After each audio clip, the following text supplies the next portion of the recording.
गेले अनेक वर्ष आपण पाहतोय खडेगोलेली, विठ्ठलवाडी, कैलासनगर हा प्रभाग कुठल्याही विकासापासून वंचित आहे। चाळीच्या बाहेर घाण, चाळीच्या मध्ये घाण, सर्व परिसरात फक्त कचरा, दुर्गंधी, घाण पाणी हेच आपल्याला इथे दृश्य दिसत आहे।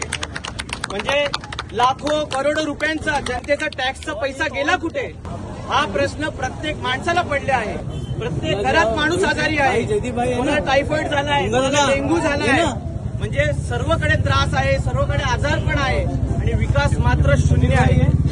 पण 2020 पासून इलेक्शन झालेले नाहीये, तरीही खासदार डॉक्टर श्रीकांत शिंदे यांच्या मार्गदर्शनाखाली आणि महेश दादांच्या नेतृत्वाखाली जे काही करता येईल, कोणताही संविधानिक पद नसताना जे काही करता येईल ते आम्ही इथे करायचा प्रयत्न करतो।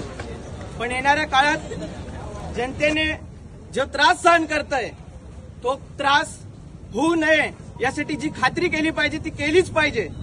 आज आपण पाहतोय गेले कित्येक वर्ष संकट हरेश्वर शिव मंदिर याचा हा समोरचा भाग होता, इथे पाणी भरत होतं। अक्षरशः जे लहान मुलं होते त्यांना पावसाळ्यात जाणं मुश्किल झालेलं, जे महिला होते ते एकदम खूप कसरत करून हा रोड पार करायचे। परंतु 25 लाख निधीतून खासदारांच्या आपण इथे कलवट बनवण्याचं काम केलं आणि त्याच्यामुळे बऱ्यापैकी इथली समस्या ती मोडून काढली आम्ही। परंतु आणखी म्हणजे उल्हासनगरच्या 3 ते 4 मुख्य नाल्यांचं पाणी या नाल्यामध्ये येतं, आपल्या बाजूला जो नाला आहे त्या नाल्यालाही बनवायचं काम आपण 25 लक्ष महापालिकेच्या निधीतून करत आहोत। आणि कालच आपल्या सगळ्यांचे लाडके नेतृत्व, कल्याणपूर्वचा बुलंद आवाज महेश दादा गायकवाड यांचा वाढदिवस होता आणि त्याच वाढदिवसाच्या अनुषंगाने आपण आज या कामाचं भूमिपूजन करत आहोत। आणि विठ्ठलवाडी, खडेगोलेली, कैलासनगर, चिंचपाडा, आशेळे या सर्व प्रभागाला खासदार डॉक्टर श्रीकांत शिंदे यांच्या नेतृत्वाखाली आणि महेश दादा गायकवाड यांच्या मार्गदर्शनाखाली संपून ठेवल्याशिवाय आम्ही राहणार नाही एवढी ग्वाही देतो आणि माझे 2 शब्द संपवतो। जय हिंद, जय महाराष्ट्र। आणि आलेले राहिलेल्या मान्यवरांचे खूप आभार व्यक्त करतो। आपण सर्वांचे काम केलं। आज या कामासाठी माननीय खासदार श्रीकांत शिंदे साहेबांच्या मार्गदर्शनाखाली 25 लाखांची निधी उपलब्ध आहे। मला वाटतं की या विभागामध्ये गेल्या अनेक वर्षापासून मात्र व त्याचे शिक्षण सातत्याने या ठिकाणी काम करते।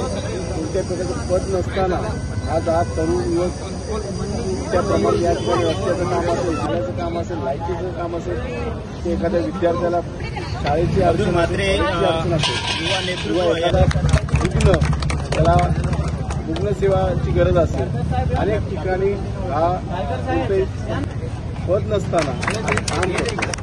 मला वाटतं की मी आपल्या माध्यमातून एवढंच सांगेन की येणाऱ्या काळामध्ये अशा व्यक्तीचे हात जर आपण अशा व्यक्तीच्या आपण ताकद केली, ते हात मजबूत केले,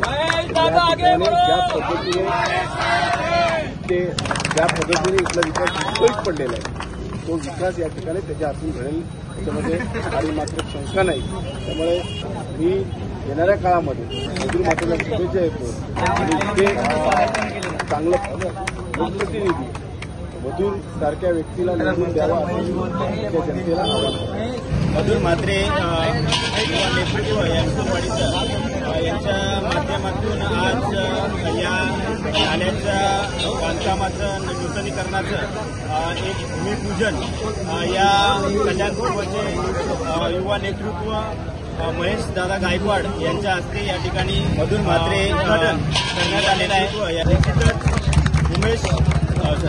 उमेश म्हात्रे यांचे जे सुपुत्र आहेत मधुर म्हात्रे हे एक चांगलं नेतृत्व या विठ्ठलवाडीला लाभलेलं आहे। नेहमीच गरिबांचे, वंचितांचे आणि इथल्या सर्व लोकांचे जे काही प्रश्न आहेत ते त्यांनी नेहमीच मार्गी लावलेले आहेत आणि विकासाच्या बाबतीमध्ये देखील त्यांचा दृष्टिकोन जो आहे तो अतिशय वाखाणण्याजोग्य आहे। त्यांचं नेतृत्व हे सर्वसामान्य लोकांनी मान्य केलेलं आहे आणि म्हणूनच सर्वसामान्य लोक आपले जे काही प्रश्न असतील, ज्या काही व्यथा असतील, ज्या काही समस्या असतील त्या निश्चितपणे मधुर दादा यांच्याकडे घेऊन जात असतात आणि त्यांना न्याय देण्याचं काम देखील या दरम्यानच्या काळामध्ये मधुर केलेलं आहे आणि निश्चितच जनसामान्यांच्या कॉन्टॅक्टमध्ये असणारा, त्यांच्यामध्ये त्यांचा होऊन वागणारा असं हे नेतृत्व मधुरदादा आहेत आणि निश्चितच सर्वसामान्यांचा पाठिंबा जो आहे तो दिवसागणिक त्यांना वाढत चाललेला आहे आणि मधुर म्हात्रे यांच्याकडून निश्चितच लोकांना